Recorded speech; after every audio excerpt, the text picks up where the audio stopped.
తెలంగాణ రాజకీయాల్లో చర్చల సవాళ్లు నడుస్తున్నాయి. నీళ్లు నిప్పులు కురిపిస్తున్నాయి. నీటి వాటాల ఒప్పందాలు, బనకచెర్లపై చర్చించేందుకు ఎన్ని రోజులు కావాలంటే అన్ని రోజులు అసెంబ్లీలో చర్చిద్దామని ముఖ్యమంత్రి రేవంత్ రెడ్డి పదే పదే సవాల్ విసురుతున్నారు. ప్రతిపక్ష నేత కేసీఆర్ రావాలని డిమాండ్ చేస్తున్నారు. తాజాగా ఎల్బీ స్టేడియంలో జరిగిన సభలోనూ ఇదే సవాల్ చేశారు. దీనిపై బీఆర్ఎస్ వర్కింగ్ ప్రెసిడెంట్ కేటీఆర్ స్పందించారు. 72 గంటల సమయం ఇస్తున్నాం, ప్రిపేర్ అయ్యి సోమాజిగూడ ప్రెస్ క్లబ్ కు రావాలని రివర్స్ కౌంటర్ వేశారు. రేవంత్ రెడ్డి స్థాయికి కేసీఆర్ అక్కర్లేదని, తాము చాలని కేటీఆర్ అన్నారు. రేవంత్ రెడ్డి అసెంబ్లీ అంటూ ఉంటే బీఆర్ఎస్ నేతలు ప్రెస్ క్లబ్ అంటున్నారు. ప్లేస్ సమస్యే కానీ ఇద్దరు చర్చలకు సవాల్ చేస్తున్నారు. కేటీఆర్ ప్రెస్ క్లబ్ లో చర్చకు డిమాండ్ పై కాంగ్రెస్ నేతలు మండిపడుతున్నారు. అసెంబ్లీకి రమ్మంటే ప్రెస్ క్లబ్ లో ప్రెస్ మీట్ పెడతామని అనటం ఏంటని ప్రశ్నిస్తున్నారు. ప్రజాస్వామ్యంలో అసెంబ్లీని మించిన గొప్ప వేదిక ఏముంటుందని, అక్కడకు వచ్చి చర్చించడానికి ఏం సమస్య అని ప్రశ్నిస్తున్నారు. మీతో చర్చకు కేసీఆర్ అవసరం లేదని కేటీఆర్ ప్రకటిస్తూ వస్తున్నారు. ఈ కారణంగా కేసీఆర్ సభకు హాజరయ్యే అవకాశాలు లేవని స్పష్టమవుతోంది.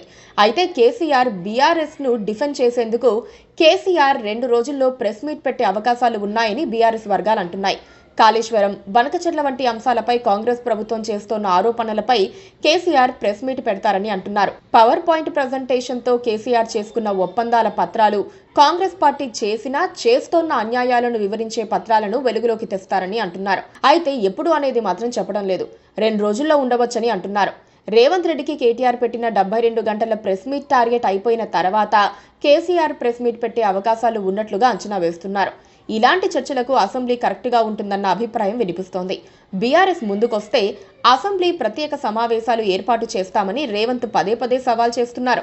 అలాంటి సమయంలో విడిగా ప్రెస్ మీట్ పెడితే ప్రయోజనం ఉంటుందా అని కాంగ్రెస్ వర్గాలు ప్రశ్నిస్తున్నాయి. అసెంబ్లీలో పోటాపోటీగా జరిగే సమావేశాలు, చర్చల్లో ఏది నిజమో ఏది అబద్ధమో బయటపడుతుంది. ప్రధాన ప్రతిపక్షం ఎక్కడైనా అసెంబ్లీ పెట్టాలని డిమాండ్ చేస్తుందని, కానీ తెలంగాణలో రివర్స్లో జరుగుతోందని కాంగ్రెస్ నేతలు సెటైర్లు వేస్తున్నారు. అయితే కేసీఆర్ అసెంబ్లీకి రాకపోవడానికి కాంగ్రెస్ ను ఎదుర్కోలేకపోవడం కారణం కాదని, ఆయనను అవమానిస్తారన్న కారణంగానే రావటం లేదని అంటున్నారు. నిజానికి అసెంబ్లీలో కేసీఆర్ పై ఏమాత్రం అగౌరవంగా ప్రవర్తించినా అది కాంగ్రెస్ పార్టీకి పెనుశాపం అవుతుంది. ఏపీలో గతంలో ఏం జరిగిందో అందరూ చూశారు. అదే సమయంలో అసెంబ్లీలో ఒకవేళ బీఆర్ఎస్ నేతలు తగిన సమయం ఇవ్వకపోతే ఆ విషయాన్ని ప్రజలు చూస్తారు. అలా జరిగితే అది రాజకీయంగా బీఆర్ఎస్ కు మేలు చేసినట్లవుతుంది.